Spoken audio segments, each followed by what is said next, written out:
Sure. I achievable? can just tell you, the other meeting has to do with the report that we've worked on for the National Governors Association, which makes some of the points that I just made, that says states really do have to use the science, look at where the virus is, and rethink some of the, um, you know, really invest in approaches that are going to be successful. So that we have a release of that report coming up.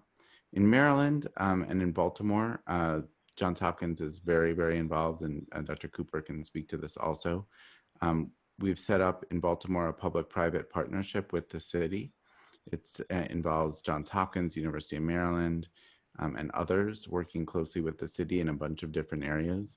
Um, it involves clearly coordination around medical issues like Johns Hopkins Hospital, the establishment of an alternate care site at the convention center, but it also includes things like a call center for people who may not have access to healthcare through their doctor. Maybe they don't have a doctor, but they can call the call center and they can get a telemedicine doctor right away and get referred for a test and eventually treatment.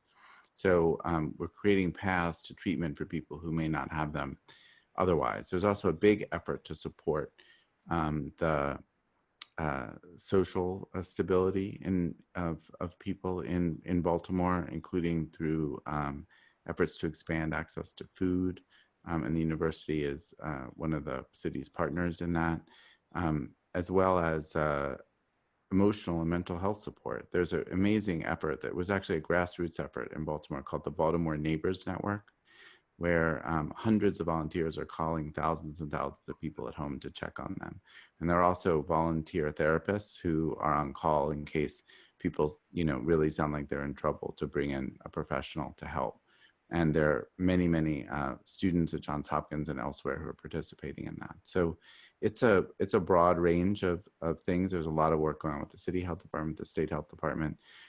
It's a kind of an all hands on deck moment for our region, as it is for the science of what can be done to address infections. Now, how would you compare that to what we're seeing in some of the lower income neighborhoods in the Black and brown communities in the US in particular? Because I know you've been doing a lot of work in Baltimore and having that experience of working in sub-Saharan Africa. Is there similarities? Are there differences?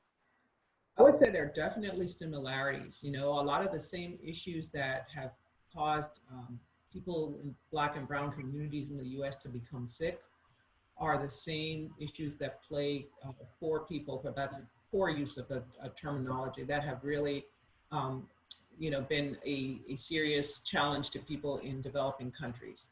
So, it's things like not having high quality housing, or not having safe water to drink, or having enough healthy food to eat.